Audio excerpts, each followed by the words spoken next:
John chapter 13.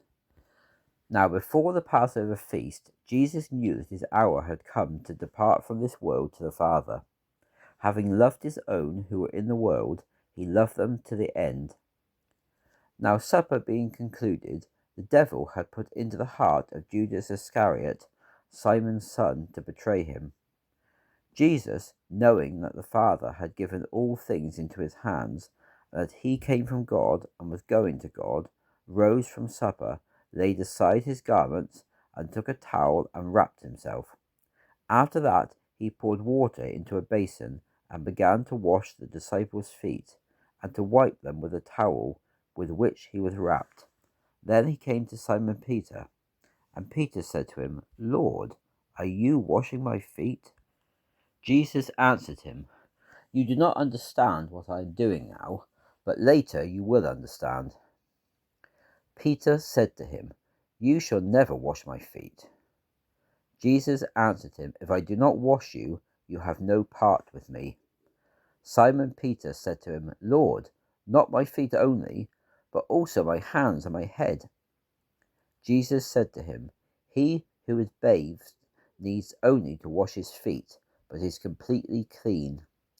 You are clean, but not all of you. For he knew who would betray him. Therefore he said, Not all of you are clean. So when he had washed their feet and put on his garments and sat down again, he said to them, Do you know what I have done to you?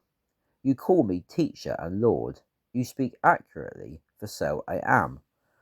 If I then, your Lord and teacher, have washed your feet, you also ought to wash one another's feet. For I have given you an example that you should do as I have done to you.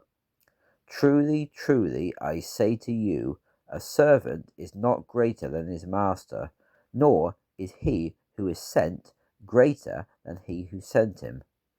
If you know these things, blessed are you if you do them.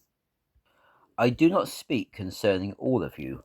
I know whom I have chosen, but that the scripture may be fulfilled, he who eats bread with me has lifted up his heel against me. Now I tell you before it happens, that when it does happen, you may believe that I am he. Truly, truly, I say to you, he who receives whomever I send receives me, and he who receives me receives him who sent me. When Jesus had said this, he was troubled in spirit and testified, Truly, truly, I say to you, that one of you will betray me.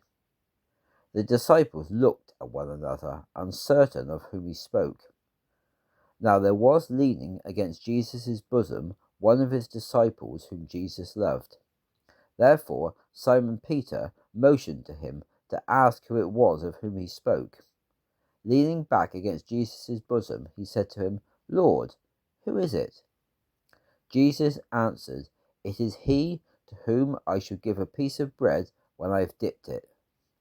When he had dipped the bread, he gave it to Judas Iscariot, the son of Simon. After receiving the piece of bread, Satan entered him.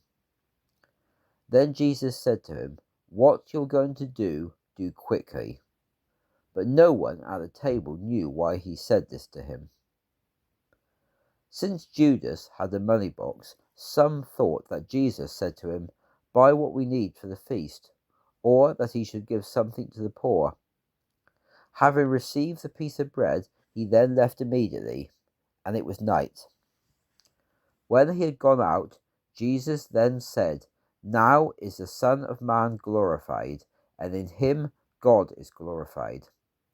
If God is glorified in him, God will also glorify him in himself, and will immediately glorify him. Little children, yet a little while I am with you, you will seek me. And as I said to the Jews, so now I tell you, where I am going, you cannot come. A new commandment I give to you, that you love one another, even as I have loved you, that you also love one another. By this all men will know that you are my disciples, if you have love for one another. Simon Peter said to him, Lord, Where are you going? Jesus answered him, Where I am going, you cannot follow me now, but you shall follow me afterwards. Peter said to him, Lord, why can I not follow you now? I will lay down my life for your sake. Jesus answered him, Will you lay down your life for my sake? Truly, truly, I say to you, the rooster shall not crow until you have denied me 3 times.